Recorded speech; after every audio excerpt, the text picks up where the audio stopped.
All right, so let's look at question 7. So what are we trying to optimize here? So we want to build a pasture for animals to graze in, but no two different kinds of animals can graze together. So we have 4 different kinds of animals. So basically, I want to build a pen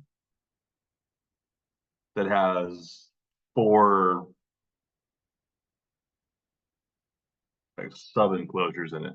Okay, so again, I think it's a good idea to draw a picture, even if it's very basic, to kind of organize what you are looking at. So if I have a rectangular area, I'm going to divide it into 4 more rectangles. So I haven't even finished reading the question yet, so let's keep going. In order to minimize the amount of fencing she will need, she has decided to enclose a large rectangular area and then divide it into 4 equally sized pens. Okay. By adding 3 segments of fence. Oh, I did this wrong. I should have kept reading. So adding 3 segments of fence inside that are parallel to the 2 existing sides. So not the way I did it, but like this.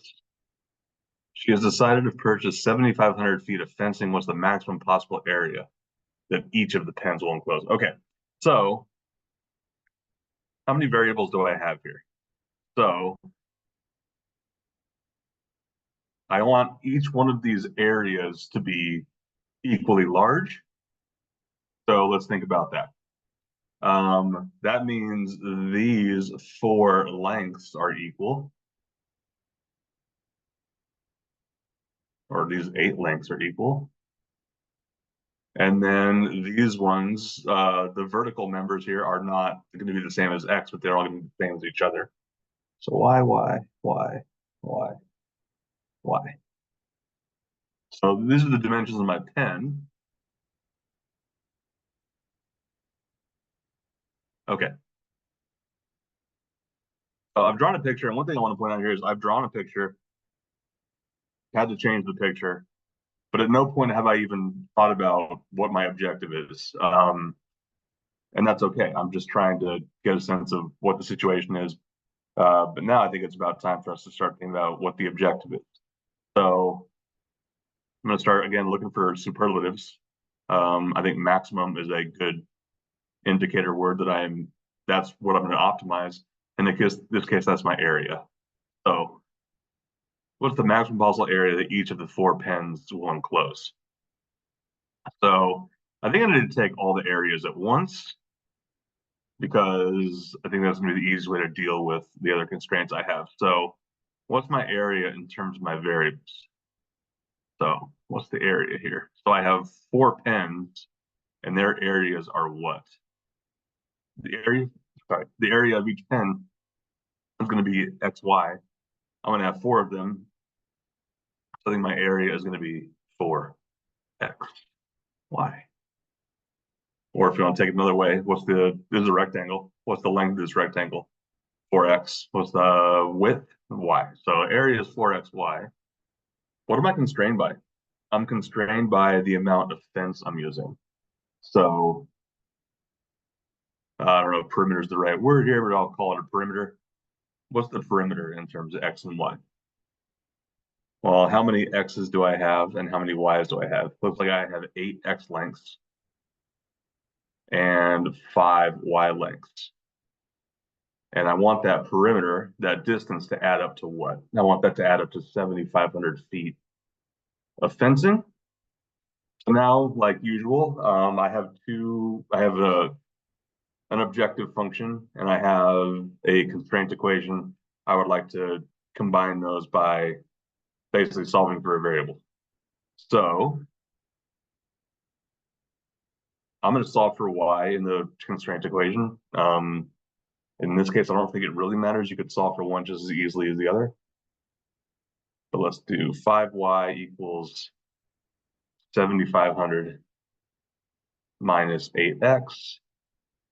And then y equals 7,500 divided by 5, which is 1,500. And then 8x divided by 5 just doesn't reduce, so 8 over 5x.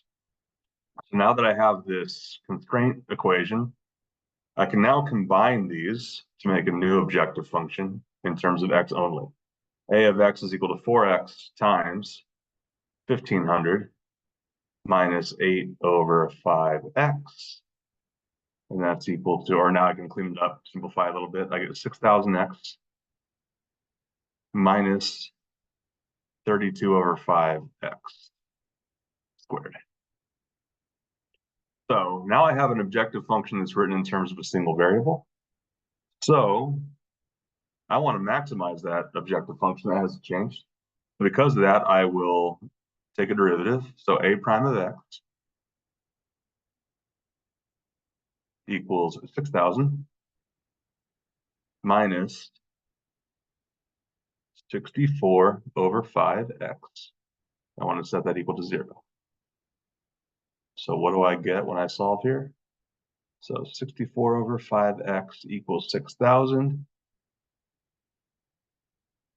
So now if I divide both sides by 64 over 5, let me get an approximation for that.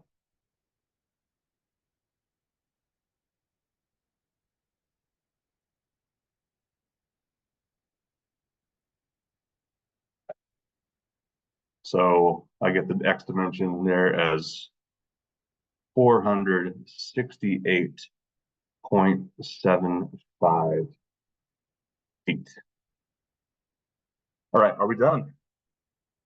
No, I want the maximum possible area that each pen will enclose. So I have this value for x, but that is not an answer to the question I want. So I'm going to go back to my objective function and get a value here. So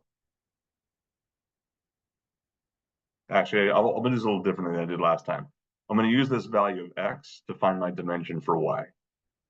So y is equal to 1,500 minus 8/5 times 468.75. So let's get a good value of y now.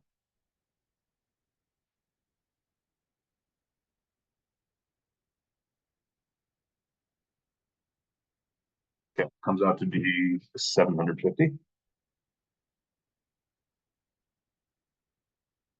feet. So now I have a value of x and a value of y. Does that help me find the area that I want to find? I think it does. So I want to find the area of one of these pens. So area equals x times y. So 468.75 feet times 750 feet. And one more time to the calculator to get a good area here.